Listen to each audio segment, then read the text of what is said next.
All right, today we are diving into a really big one, existentialism. I know, it's a word that just sounds heavy, right? Maybe a little bit gloomy.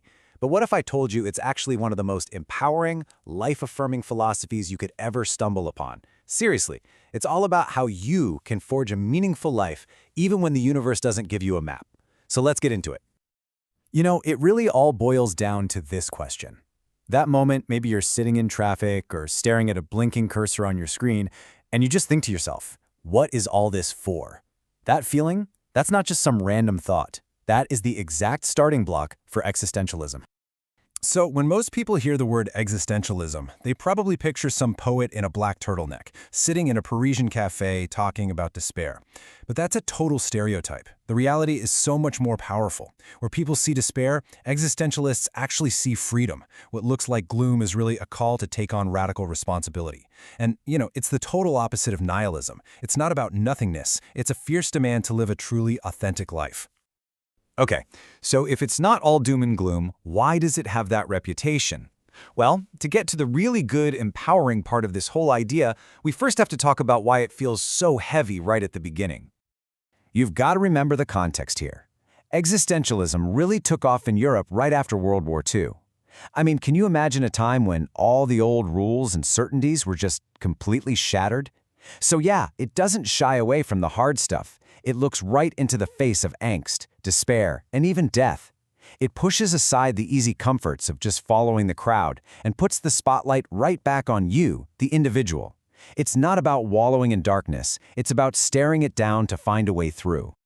And this brings us to the central problem that existentialism is trying to solve. It's a concept that philosophers, especially Albert Camus, called the absurd. Now, this is so important. The absurd isn't the idea that life is meaningless, it's the clash. Think of it like this cosmic friction between our deep, deep human desire for meaning and purpose and a universe that is just completely silent. It's indifferent. It doesn't answer our questions. We're basically creatures built to search for answers in a world that offers none. And Camus, man, he did not pull any punches about this. For him, once you really see the absurd, you are forced to ask the biggest question there is. He wrote, "There is but one truly serious philosophical problem, and that is suicide." Now that sounds intense, but what he's saying is, if there's no meaning handed to you from on high, then you have to be the one to decide if life is worth living. You have to answer that for yourself. And that feeling that this creates, it's this profound sense of alienation. Camus called it a divorce between you and your life. The world that once felt so normal and familiar suddenly seems weird. Stripped of its purpose. You almost become a stranger in your own story, looking at your daily routines and thinking, this is all a bit bizarre, isn't it? Now, staring into that void is, frankly, terrifying, and it leads a lot of people straight into what we can call the nihilist trap. But here's the thing, existentialism is not about giving up. It's all about fighting back. And this right here is the absolute crucial difference.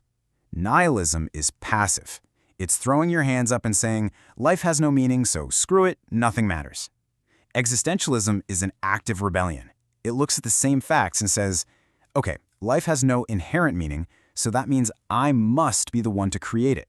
One is surrender. The other is the ultimate act of taking power back. This kind of freedom is so huge, it's daunting. So naturally, we look for escape hatches. Camus called one philosophical suicide. That's when you see the problem, you feel the absurdity, but then you just take a blind leap of faith into some prepackaged belief system to make the anxiety go away.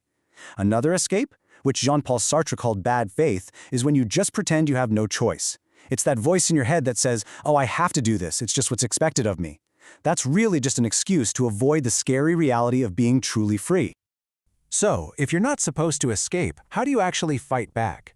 Well, it all comes down to this one single core idea, an idea so revolutionary it flipped centuries of philosophy completely upside down. See, for most of human history, philosophy went with this idea of essentialism. It said that you're born with a predefined nature, a soul, a purpose, your essence. Your job in life was just to find it and live it out. Existentialism completely flips that script. It says nope, you just exist first. You're just thrown into the world, a blank slate. And only then, through the choices you make and the actions you take, do you start to create your own essence, your own purpose. Sartre had this amazing phrase for it, both terrifying and liberating. You are condemned to be free. You didn't ask for this freedom, but you can't get rid of it. Because there's no pre-written blueprint for what a human being is supposed to be, you are radically, totally, and unavoidably free to decide what you will become. So once you accept this radical, maybe even scary freedom, what do you actually do with it? How do you build an authentic life from the ground up? This isn't just some abstract theory, it's a practical toolkit. First, you have to embrace that radical freedom. You have to accept the awesome and heavy responsibility of creating your own values. Second, you trust your passions. Your actual, lived, subjective experience is a much better guide than some abstract rulebook somebody else wrote. And third, you live in a state of rebellion, joyful rebellion against the absurd, creating meaning with every single choice you make. And this is what it all comes down to, really. In a world with no pre-written rules, the amount of responsibility you have for who you are and what you do is 100%. No one else to credit, no one else to blame. It's all on you. And this reframes the whole point of life. The goal isn't just to be happy, which, let's face it, is an emotion that comes and goes. The real goal, the more solid goal, is to be authentic, to make sure that your actions, your choices, your entire life is a true reflection of the values you've freely chosen for yourself. So I guess the question I want to leave you with is this. When you really look at your life, are you the author, actively writing your own story with every decision? Or are you more like a character, acting out a partner story written by someone else, by your family, by your culture, by society? Existentialism insists that the pen has been in your hand the entire time. The only real question is, what are you going to write next?